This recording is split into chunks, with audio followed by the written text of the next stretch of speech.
আমরা নিরাপদ সিলেট, নিরাপদ নগরী গড়ার জন্য কাজ করছি। এটার জন্য আমাদের এই অভিযানের অংশ হিসেবে প্রথম অবৈধ যানবাহন যেগুলো সিএনজিগুলো সেগুলোর বিরুদ্ধে অভিযান চলছে। এরপরে অবৈধ স্ট্যান্ড, তারপরে হচ্ছে হকার। এইভাবে আমাদের অভিযানগুলো অব্যাহত থাকবে যতক্ষণ পর্যন্ত এইটা মুক্ত না হয়, ততক্ষণ পর্যন্ত আমাদের অভিযান চলমান থাকবে। বাস স্ট্যান্ড যেগুলো আছে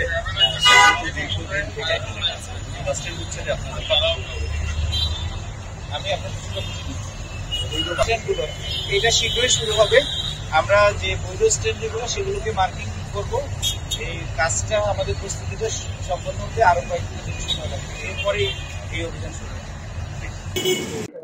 না, এখানে যেটা হয়েছে সেটা হলো যে আমরা চেষ্টা করছি এটা কোনোভাবেই কোনো হস্তক্ষেপ না হয়।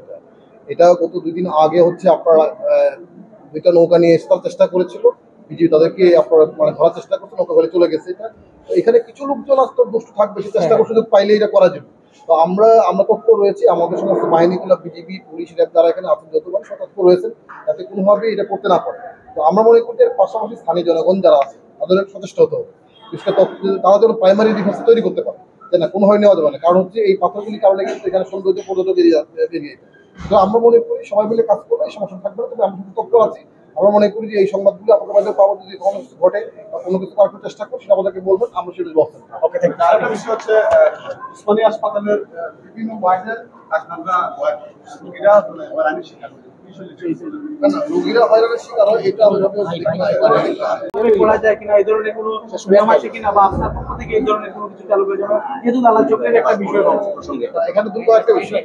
একটা হলো যে প্রথম যেটা বললাম যে না দুটো এখানে খুঁজে পেয়েছে, এটা নিয়ে আমি কথা হয় না, আমি জানিও না, এটা তারা আপনাদের মতো করে কাজ করছে।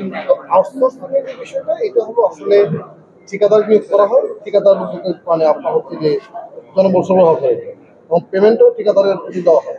তো এখানে না দিয়ে থাকবে সেটা অবশ্যই আমরা মনে করি যে কর্তৃপক্ষ যারা আছেন তারা দেখবেন। আর আমার কাছে যে বিষয়টা বলছেন যে পরিষ্কার পরিচ্ছন্নতা, হ্যাঁ এখানে পরিষ্কার পরিচ্ছন্নতা আমিও নিজে বুঝছি, কারণ আমি কিন্তু এর আগেও কিন্তু একদিন রাত্রে আমি আসছিলাম, তখন দেখছি অপরিষ্কার ছিল, ছিল এটা।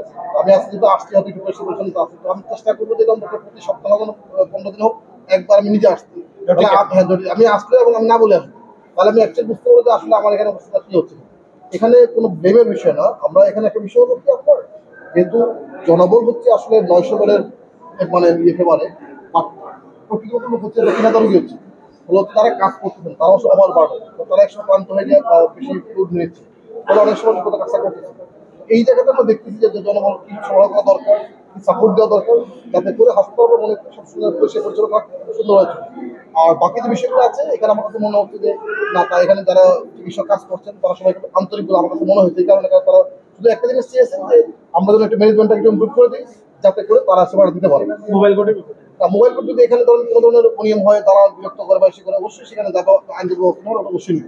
এবং এটা আমরা একটু গুছিয়ে নেই, তারপরে এখানে কোনো দালাল চাপ থাকবে না, মানে রুগীদেরকে জিম্মি করে অন্য কোনো উপায়ে কোনো দালাল চাপ থাকবে না। এমনকি এখানে যে সমস্ত ক্লিনিকগুলো আপনার এই দালালদের মাধ্যমে রুগী ভাগায় নিয়ে যাও সেও থাকবে, যে সমস্ত ক্লিনিকগুলো কাজটা করবেন তাদের বিরুদ্ধে আইনগত ব্যবস্থা নেওয়া হবে। আচ্ছা, এই যে হাসপাতালের বাইরে কোনো প্রশ্ন করা যাবে কিনা?